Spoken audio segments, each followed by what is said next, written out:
Aujourd'hui, 29 juin, l'Église nous donne à contempler la figure de deux piliers, deux personnages aussi importants l'un que l'autre de la foi chrétienne. Deux personnages que tout opposait, mais qui ont travaillé en tandem, qui ont travaillé ensemble au rayonnement de la foi chrétienne. Il s'agit des saints apôtres Pierre et Paul. Commençons par le douanier, Saint Pierre. Pierre était un illettré, un pêcheur qui faisait son travail tranquillement sur le lac de Tibériade quand Jésus l'a appelé. Et depuis lors, avec son frère André, il est resté fidèle. Il était déjà marié quand il a rencontré Jésus-Christ. C'était un personnage impulsif, rempli de bonne volonté, mais qui par moments se trompait. Souvenez-vous que Pierre est celui-là qui a tiré l'épée pour défendre Jésus. Mais aussi, il est celui-là qui par 3 fois a renié Jésus. Mais le trait de caractère de Pierre le plus frappant, c'est que c'est un homme pragmatique, un homme qui se connaît, un homme qui sait se remettre en cause. Pierre est aussi celui qui a fait la première profession de foi. C'est lui qui, pour la première fois, a affirmé que Jésus est le Messie, le Fils du Dieu vivant. Mais en le disant, il ne le comprenait pas beaucoup. Pour lui, Jésus c'était un Messie qui allait venir libérer Israël. Et quand Jésus a voulu parler de sa passion, de sa mort, il a repris vertement. Ce qui a donné l'occasion à Jésus de lui faire comprendre que pour le suivre, il faut porter sa croix.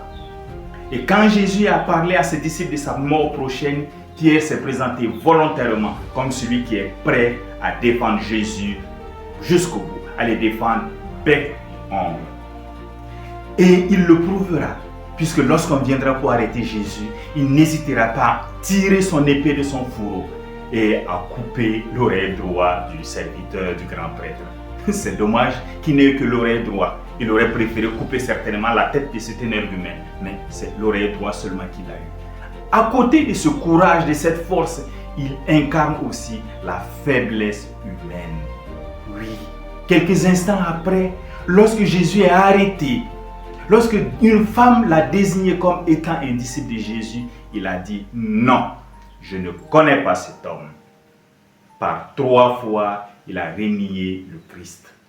Et comme nous le dit les textes sacrés, lorsque le coq a chanté, Pierre s'est souvenu que Jésus lui avait prédit cela. Au lieu de faire comme Judas, au lieu de désespérer, il a cru en la miséricorde de Dieu. Il s'est repenti. Il était très contrit.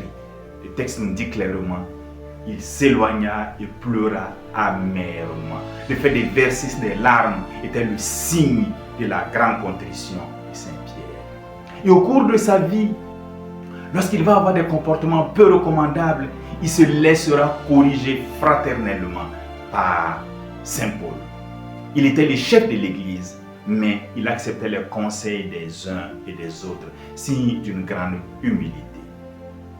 Comment Saint-Pierre est mort? Saint-Pierre est mort sur la colline du Vatican, crucifié, la tête en bas. Si vous avez l'occasion de regarder le célèbre film Quo Vadis, ce film retrace un peu la mort de Saint-Pierre. En effet, selon cette version, Pierre avait pu sortir de Rome alors qu'une persécution sévère s'élevait contre les chrétiens. Il s'en allait loin de Rome quand il a rencontré Jésus et Pierre de lui demander « Quo vadis, Domine? Où vas-tu, Seigneur ?» Et le Seigneur de lui dit « Mon peuple qui est à Rome a grand besoin de toi. Si tu désertes mon peuple, j'irai à Rome pour être crucifié une seconde fois. » Alors, Pierre est reparti à Rome. Il a été arrêté, jugé et condamné. Condamné à être crucifié comme Jésus. Et Pierre, se sentant indigne de subir le même sort, n'a pas voulu cela. Il a voulu certes être crucifié, mais pas de la même manière que Jésus. Et l'histoire nous dit qu'il a été crucifié la tête en bas. Pierre est l'apôtre que Jésus a nommé chef de l'Église C'est à lui qu'il a remis les clés du paradis. C'est pourquoi très souvent on le représente avec une clé. Saint Pierre, priez pour nous. Le deuxième personnage est Saint Paul. Paul est né probablement dans la ville de Tarse. Et c'était un citoyen romain qui n'était pas un signe vulgaire. En effet, toutes les régions occupées par Rome étaient sous leur domination. Et ceux qui avaient les moyens pouvaient acheter le privilège d'être citoyen romain. Paul était de cela, parce qu'il était certainement d'une famille assez aisée. Il était très instruit, puisqu'il avait suivi des cours auprès d'un grand maître à Jérusalem, Gamaliel. Il était pharisien, et c'est au nom de cette appartenance que Paul, au début, persécutait l'Église. Il n'était pas du tout d'accord avec ce que les chrétiens racontaient, avec le fait que les chrétiens disent que Jésus de Nazareth est le Seigneur. Il a persécuté violemment l'Église jusqu'à une rencontre mystérieuse. Comme nous le dit le livre des Actes des Apôtres, et comme lui-même nous le dit, il a rencontré le Seigneur Jésus-Christ. Et cela a complètement bouleversé sa vie. Il a commencé à prêcher l'évangile avec la même ardeur qu'il utilisait pour persécuter les chrétiens. Paul a beaucoup voyagé. Il a voyagé pour annoncer l'évangile. Et c'est à lui que nous devons la propagation de l'évangile un peu partout dans le monde antique. Et il n'a pas seulement voyagé, il a écrit de nombreuses lettres qui étaient des lettres pour résoudre tel ou tel problème spécifique à telle ou telle communauté. C'est ainsi que dans la liturgie chrétienne, nous relisons beaucoup de lettres de Saint Paul. Comment Paul est-il mort? Paul aussi est mort, probablement dans la même période que Saint Pierre, à Rome, mais lui décapité. Décapité parce qu'il était citoyen romain. Saint Paul était un homme de vérité. Saint Paul était un homme courageux. Saint Paul était un homme qui reconnaissait aussi sa faiblesse. Bien-aimé de Dieu, que nous enseignent ces deux grandes figures de notre histoire? L'un et l'autre nous apprend le don généreux de soi.